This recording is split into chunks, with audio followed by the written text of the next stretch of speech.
자, 그 다음에 그게 수도관 있지. 수도관을 따라서 물이 이동하잖아, 맞지? 수도관은 전기회로에서 뭐에 비유했겠노? 그렇지, 전선이겠지. 자, 수도관 도선 줄치고. 그 다음에 물이 흘러가면서 나중에 물레방아를 돌리잖아, 맞지? 그럼 물레방아가 도는 것처럼 전기회로에서는 전류가 흐르면서 꼬마 전구에 불이 들어오게 할 거 아니야, 맞지? 자, 그래서 물레방아 줄쳐서 전구. 됐지? 자, 그 다음에 나머지 볼게요. 펌프 보세요. 펌프가 낮은 곳에 있는 물을 갖다 높은 곳으로 다시 끌어올리는 게 펌프잖아. 전기회로에서 비유하면 그게 전지입니다. 줄만 때려. 펌프는 전지고. 그 다음 밸브 보세요. 밸브를 갖다가 잠가버리면 수도관에 더 이상 물이 안 흘러갈 거 아니야, 맞지? 그것처럼 전기회로에서 스위치가 됩니다. 스위치를 열어버리면 더 이상 전류는 흐르지가 않습니다. 알겠지? 그 다음에 물의 높이차 줄쳐서 물의 높이차가 전압이다. 그렇게 보시면 됩니다. 근데 여기서 학교 중학교 2학년 내신일 때는 시험 치기 전에 반드시 외워야 되거든요. 이거. 근데 시험 치고 나면 반드시 까먹어야 됩니다. 이건 알겠지? 그 정도 용량이 있으면 안 돼요. 다른 게 안 들어갑니다. 너무 많이 집어넣으면. 자, 근데 너희들이 지금 공부할 때는 뭐는 알고 있어야 되냐면 물의 흐름이 전류다. 도선이 수도관이다. 그 정도는 좀 알고 있으세요. 알았지? 넘어갑니다. 자, 4번. 전류계와 전압계 이렇게 돼 있는데, 자, 밑에 표에 전류계 동그라미 치세요. 전류계 동그라미 쳐서 그 밑에 줄처럼 회로의 직렬 연결. 전류계는 회로의 직렬 연결합니다. 오른쪽에 전압계 동그라미 쳐서 밑에 줄처럼 회로의 병렬 연결. 암기해야 됩니다. 회로의 병렬 연결입니다. 그래서 밑에 그림 보자. 전류계부터 먼저 그림 보자. 전류계 그림 보니까 거기에 막 눈금이 나와있다, 맞지? 눈금 나와있고 밑에 보니까 검은색 단자 3개. 그것들 전부 마이너스 단자입니다. 빨간색 하나 있는 거 플러스 단자입니다. 근데 지금 그림 보니까 플러스 단자는 건전지에 플러스가 연결되어 있는 게 눈에 보이나? 그 다음에 마이너스 단자는 건전지에 마이너스가 연결되어 있는 거 보여요? 그렇게 연결한다는 겁니다. 그 다음에 오른쪽 보자. 전압계 그림. 자, 전압계에도 보니까 검은색 단자 3개, 빨간색 단자 1개 이렇게 있는데 검은색 단자가 마이너스 단자고 빨간색 단자가 플러스 단자입니다. 근데 회로에 무슨 연결했어요? 병렬 연결했지. 꼬마 전구 있는 데서 전선을 따가지고 연결했잖아, 맞지? 병렬 연결입니다. 자, 그 밑에 공통점 갑니다. 공통점 오른쪽에 줄치세요. 플러스 단자는 전지의 플러스 극 쪽에 연결, 마이너스 단자는 전지의 마이너스 극에 연결. 첫 번째 거 줄 때려서 잘 알아놓을 수 있도록 해라. 자, 그 다음 두 번째 줄 쳐라. 값을 예상할 수 없는 경우 줄 쳐서 마이너스 단자 중 최대 전류값, 그게 연결합니다. 최대 전류값에 연결한다는 사실을 꼭 알아놓을 수 있도록 하자, 알겠지? 자, 그 다음에 플러스 강의 4번 보세요. 플러스 강의 4번. 전류계를 잘못 연결했을 때 이렇게 돼 있는데, 자, 밑에 첫 번째 거 줄쳐라. 플러스 단자와 마이너스 단자를 반대로 연결했을 때 줄쳐라. 지금 쌤 요 얘기하는 거지. 반대로 연결하면 바늘이 왼쪽으로 간다 그랬거든요. 거기 읽어볼게. 바늘이 0보다 줄쳐라 왼쪽으로 회전. 그거 줄치면 됩니다. 바늘이 왼쪽으로 회전했다는 소리는 플러스 단자하고 마이너스 단자 거꾸로 연결한 겁니다. 자, 그 다음 그 밑에 줄치자. 최대 전류값이 작은 마이너스 단자부터 연결. 그러면 그 밑에 어디에 줄치냐면 쌤 이런 데 줄쳐라. 바늘이 측정할 수 있는 범위를 넘어간다. 그거 줄치면 됩니다. 됐지? 자, 거기까지 했으면 왼쪽에 마지막 제일 밑에 있는 눈금 읽기 있지? 눈금 읽기 한 번만 보면 됩니다. 선생님 눈금 읽기 할 때 제일 먼저 뭐부터 봐라 그랬지? 마이너스 단자에 어디에 연결되어 있는지부터 봐야 되지? 어디에 연결되어 있니? 5A에 연결되어 있지. 그럼 5A에 연결되어 있으니까 우리는 눈금을 뭘 읽어야 돼? 위에 있는 눈금을 읽어야 돼. 알겠지? 바늘을 이제 봅니다. 바늘을 보니까 3에 가 있지? 몇 암페어? 3암페어. 알았지? 마이너스 단자 5A에 연결했을 때는 3A. 근데 만약에 500mA에 연결했으면 얼마를 해야 돼? 300A. 300mA인데 암페어로 꽂히라 그러면 0.3A. 3A. 그 다음에 그거를 50mA에 연결했으면 얼마로 읽어야 돼? 30mA. 30mA로 읽어야 되는데 우리가 답을 쓸 때 암페어로 쓰라 그러면 0.03A. 그렇죠. 그렇게 하면 됩니다. 자, 61쪽에 자, 네모넣기 하고 1번부터 5번까지 지금 터뜨려 한번 풀어보자.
선생님은 지금까지 살면서 외국을 한 번도 나간 적이 없어.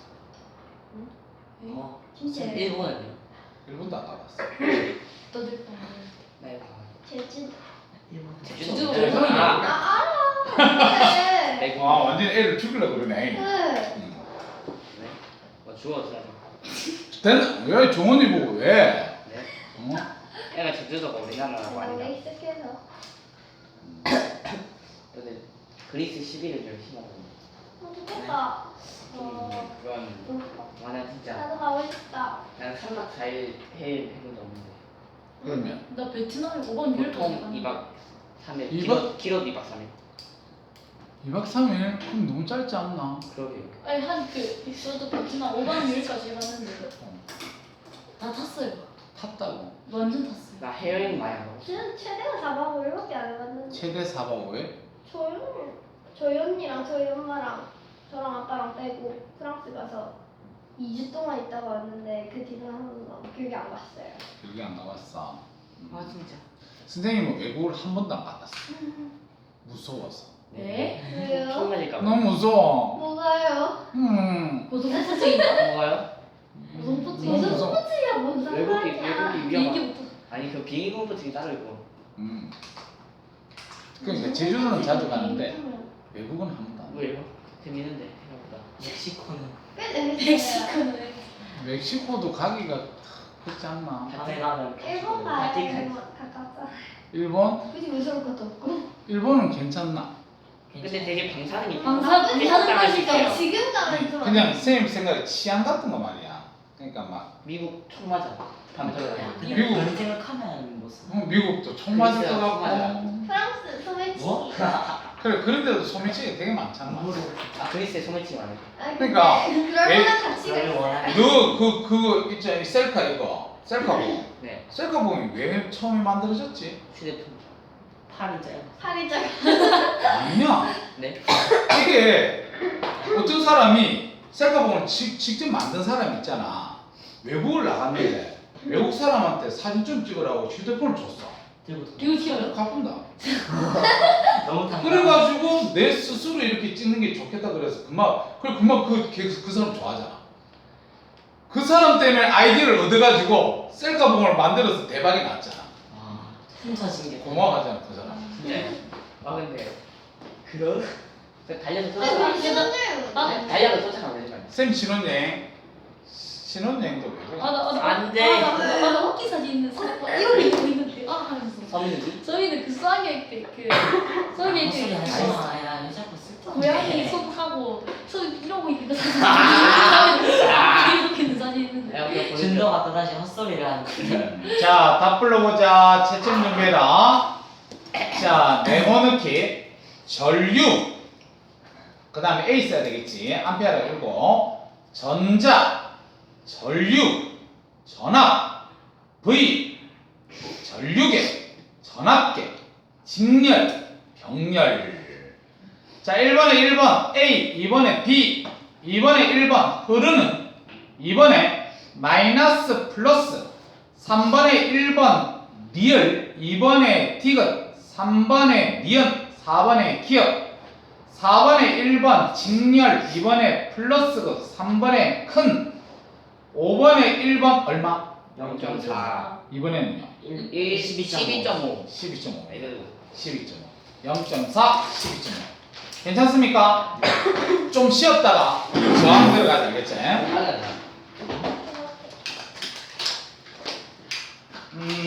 페이지 수 62쪽입니다. 62쪽.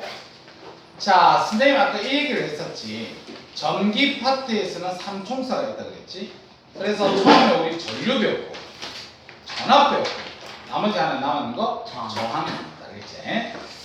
자, 그래서 우리 필기로 보면 번호 3번 하면 되나? 네. 3번. 4번이에요. 4번 저항갑니다. 저항.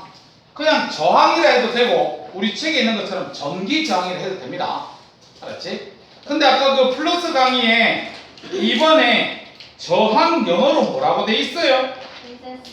좋습니다. 자, 그래서 우리가 첫 글자를 따서 R로 표현한다.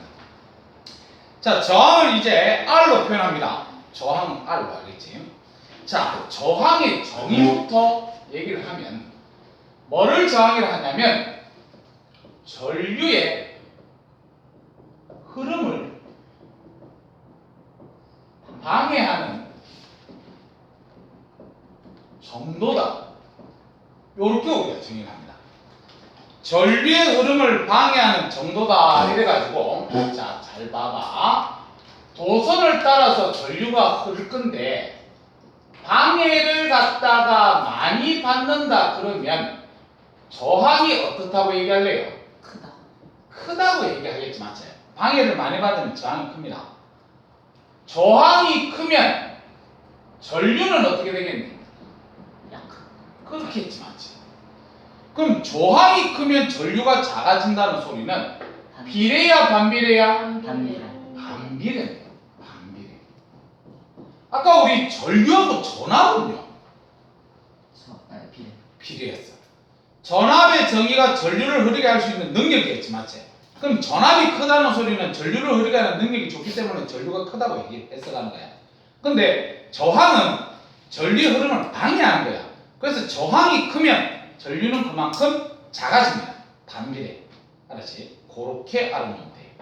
자, 그 다음에 첫 번째로 우리가 알아둬야 될 게 단위다 이렇게 보시면 되는데 단위가 책에 보면 희한하게 생겼지 않나? 요런 식으로 생겼지 않나?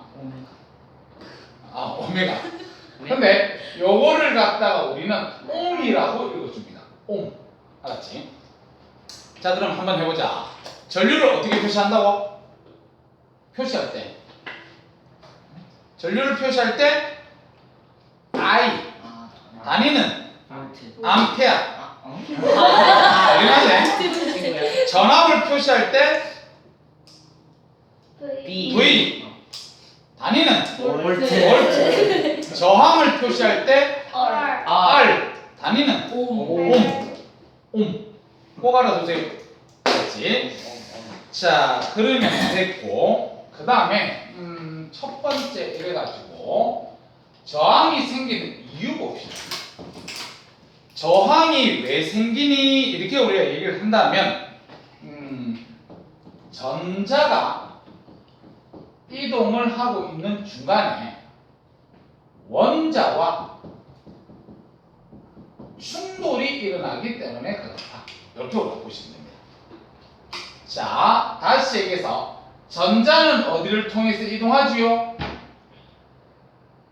도선을 통해서 이동합니다. 맞죠?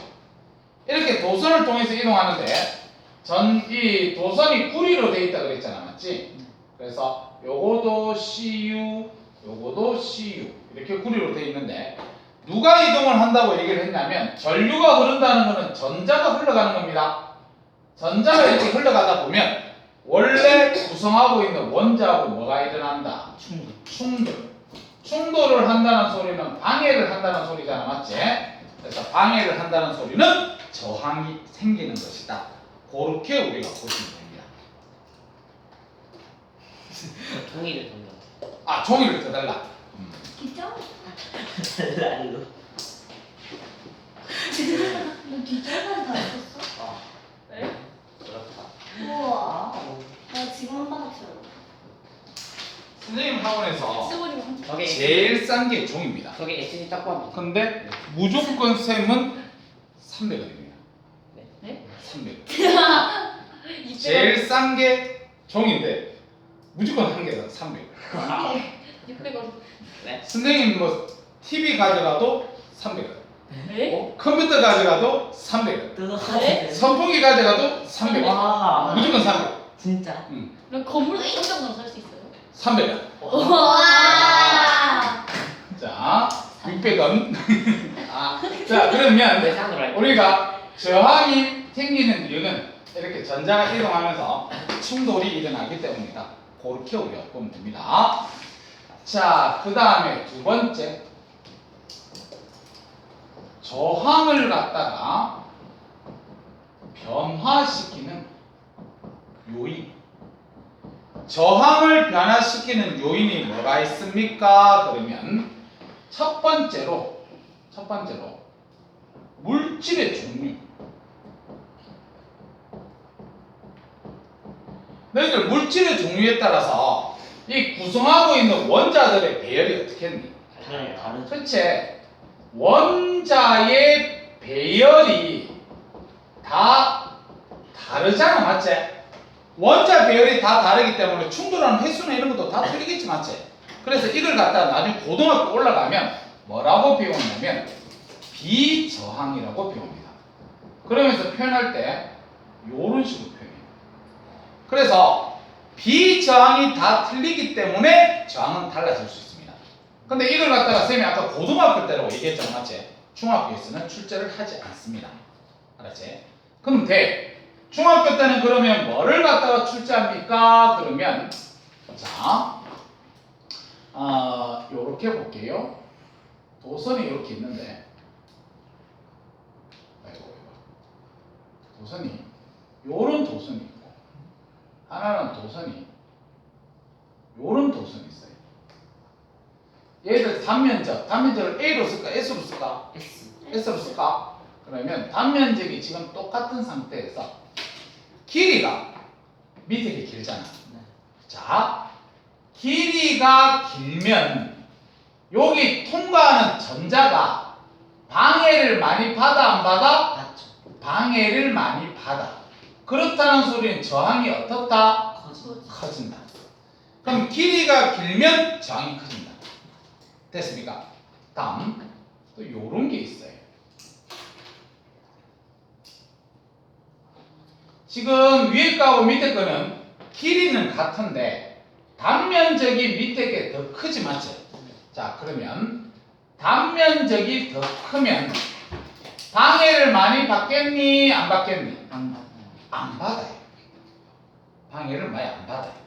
그럼 방해를 많이 안 받는다는 소리는 저항이 어떻다? 작아진다. 작다. 그래서 결론 이거 중학교 2학년에서 시험에서 되게 많이 나옵니다. 저항은 뭐에는 반비례하고 단면적에는 반비례하고 길이에는 뭐하고 비례. 비례한다. 됐습니까? 자, 그러면 우리가 예를 들어서 요렇게 단면적이 S, 길이가 L, 근데 얘가 저항이 1옴이다. 이렇게 볼게. 요런 놈이 있어. 근데 요걸 갖다가 내가 반 구부려 가지고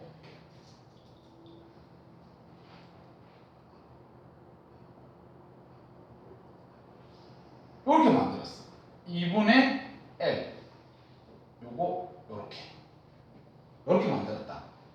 그럼 요렇게 만들었으면 얘의 저항은 얼마입니까? 이런 것도 물어봐요. 요건 지금 여기서는 아마 안 묻는 것 같은데 나중에 좀 심화적인 거 풀면 물어볼 수 있습니다. 그러니까 길이가 L이고 단면적이 S인 놈의 저항이 1옴이다. 그럼 걔를 절반 자르고 그 다음에 두 개를 붙이면 그러면 저항이 얼마가 되겠느냐? 계산은 이렇게 하면 됩니다. 우리가 저항 R이 어떻게 된다 그랬지? 단면적 S분의 길이 L이라 했지? 그러면 단면적이 얼마가 됐냐면 2S 이렇게 쓰고 길이가 얼마? 2분의 L 이렇게 쓴 겁니다. 그렇게 하면 얼마 나오니까? 4분의 1이 나오지 맞지? 그래서 얼마라 쓰면 되냐면 4분의 1 옴입니다. 이렇게 얘기하면 돼요.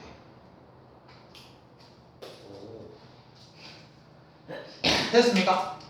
자, 그러면 오늘은 선생님이 삼총사까지 가르치고 다음 시간에 들어오면 이 삼총사를 가지고 노는 게 옴의 법칙입니다.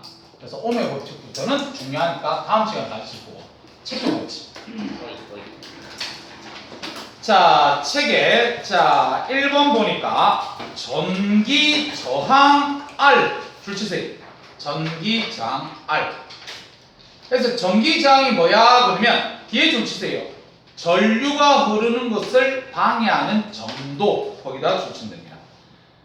전류가 흐르는 것을 방해하는 정도. 그 다음 그 밑에도 줄쳐라. 단위는 옴 줄치세요. 자, 그 다음에 그 밑에 2번 저항이 생기는 까닭 동그라미 쳐. 까닭 동그라미 치고 뒤에 줄치자. 전자들이 이동하면서 원자와 충돌하기 때문에 전자가 이동하면서 원자와 충돌하기 때문에 저항이 생기는 겁니다. 그러면 되고요. 자, 그 다음에 그 밑에 2번 전기 저항을 줄쳐라. 변화시키는 요인 줄쳐서 그 밑에 물질의 종류 줄치세요. 그리고 그 뒤로는 읽어볼 겁니다. 물질마다 원자 배열 상태가 달라서 원자와 전자가 충돌하는 정도가 다르기 때문에 전기 저항이 달라진다 이렇게 되어 있거든요. 실제로 지금 우리 이거 있지? 전기줄 지금 구리로 되어 있잖아. 너희들 전기를 생산하는 곳이 어디야? 발전소지. 발전소에서 전기가 생산하는데 전기가 필요한 데는 가정이잖아. 그러면 발전소에서 전기가 만들어져서 가정까지는 어떻게 보내줘요? 전기줄을 통해서 보내주지 맞죠? 그럼 전기줄이 그쪽으로 해서 전류를 보내주는데 전기줄이 구리라고 그랬지? 그럼 오는 중간에 충돌이 얼마나 많이 일어나겠네. 맞지? 그래서 충돌이 많이 일어나다 보니까 어떤 상황이 생기냐면 발전소에서 전기 만드는데 돈 드나 안 드나? 듭니다. 만 원 정도 들어서 전기를 만들면 제일 좋은 건 우리 집에서 만 원을 전기를 다 쓰는 게 좋잖아. 근데 이동하는 중간에 전기를 한 번도 안 썼는데도 다 날아가고 우리 집에는 2,000원치밖에 못 옵니다. 알았지? 그래서 그거를 갖다가 줄일 수 있는 방법이 요거를 물질의 종류를 바꿔주면 돼요. 그러면 지금 현재 구리보다 더 충돌이 안 일어나게 만들면 되잖아. 맞지? 그게 누구냐면 금이나 은이에요. 전기줄을 갖다가 금이나 은으로 바꾸면 어떻게 되겠니? 더 비싸. 걔 만드는 생각 안 거. 해줄 것 같아. 감전돼서 내가 죽더라도 내 한 목숨 집어 던져서 끈으로 가겠지 맞지? 그런 짓을 할 거고. 근데 너희들 그거 들어봤나? 초전도체 들어봤나? 네. 들어봤어요? 이 초전도체를 개발한 겁니다. 지금 현재 초전도체가 마이너스 70도씨보다 밑에 내려가야 초전도 현상을 볼 수 있어요. 그럼 초전도 현상 중에 뭐가 있냐면 전기장이 제로에 가깝습니다. 그래서 초전도체 이 온도 있잖아요. 이 온도를 지금 상온의 온도까지만 끌어올리면 돼요. 지금 계속해서 끌어올린 게 마이너스 70도시다. 예전에는 초전도 현상을 언제 처음 발견했냐면 마이너스 200도예요. 마이너스 200도보다 온도가 낮을 때 초전도 현상이 일어났거든요. 근데 그걸 갖다가 계속 끌어올려서 지금 마이너스 70도씨 됐지. 요걸 계속 끌어올려서 예를 들어서 40도, 50도까지만 끌어올려도 전기줄을 다 바꿔도 됩니다. 그러면 이 지금 끌어올리는 이런 부분에서 누가 연구를 하고 있지? 회사. 물리학자들이 연구를 하고 있어요. 회사. 회사. 그래서 물리학자들이 지금 이걸 연구를 되게 많이 하고 있거든. 근데 이걸 만약에 아까처럼 40도, 50도로 끌어올리는 기술만 가지고 있으면 아마 빌 게이츠가 내한테 돈 빌리러 올 겁니다. 그 정도로 떼돈 겁니다. 특허 내면요. 다른 물질. 빌 게이츠 돈 많잖아. 그렇죠. 걔가 내한테 돈 빌리러 온다니까. 와. 만수르가 내한테 연락해서 밥 먹자 그런다니까. 몇 이거만 발견하면 알겠지? 왜냐면 전 세계에 있는 전기줄 이걸로 다 바꿀 겁니다. 맞죠? 돈 얼마지? 엄청나요. 몇십 주씩. 몇백조. 그래서 열심히 공부하면 된다. 자, 다음 그 밑에 동그라미 2번 해야 돼. 도선의 길이와 단면적 줄치세요.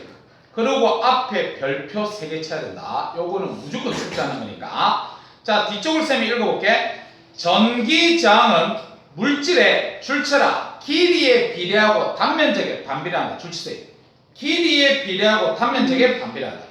그래서 밑에 표를 한번 봐봐라. 표를 보면 물질 길이에 따라서 밑에 자 봐라. 처음에 그 정도였는데 길이가 길어졌습니다. 그 밑에 있는 글자를 쌤이 읽어볼게. 길이가 길수록 줄치고 그 밑에 충돌 횟수가 많다 줄치고 그래서 밑에 저항이 크다 줄치면 됩니다. 그래서 밑에 예를 봐라. 단면적은 1제곱밀리미터로 똑같잖아. 맞지? 근데 길이가 P가 2배지? 길이가 2배면 저항도 몇 배? 2배입니다. 알았지? 그래서 밑에 보니까 B의 저항이 A의 2배 이렇게 돼 있지? 그 다음 오른쪽에 봐라. 자, 단면적에 따라 줄치세요. 단면적에 따라. 그럼 그림을 보니까 굵기가 더 굵어졌잖아. 맞지? 그래서 밑에 있는 글자를 쌤이 일련대 줄쳐라. 단면적이 넓을수록 줄치고 그 밑에 전기 저항이 작다 줄치세요. 단면적이 넓으면 저항이 작다. 반비례 관계지 맞지? 밑에 얘 보세요. 자, 1m 단면적은 1제곱밀리미터. 근데 옆에 보니까 단면적이 2배로 커졌어요.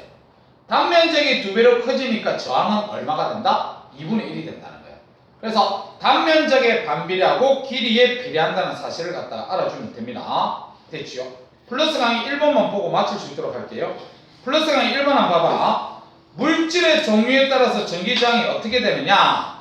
물질의 길이와 단면적이 같더라도 물질의 종류가 다르면 전기저항은 다르다. 그래서 거기 도체 줄쳐봐. 도체. 너희들 도체가 뭐야? 전기가 통하는. 전기 잘 통하는 거야. 금속 같은 거예요. 금속 같은 거. 그 다음에 절연체 줄쳐봐. 절연체. 절연체가 뭐야? 저항이 전기가 흐르지. 전기가 잘 안 통하는 거. 그런 걸 절연체를 합니다. 구도체. 똑같은 말로 구도체. 절연체하고 구도체 똑같은 말입니다. 알겠지? 자, 그러면 오늘 여기까지 할 수 있도록 하고 반드시 기억해라. 다음 주 학원 나오는 거 아닙니다. 예. 그 다음 주 나오는 겁니다. 예. 알았지? 맞지? 띠.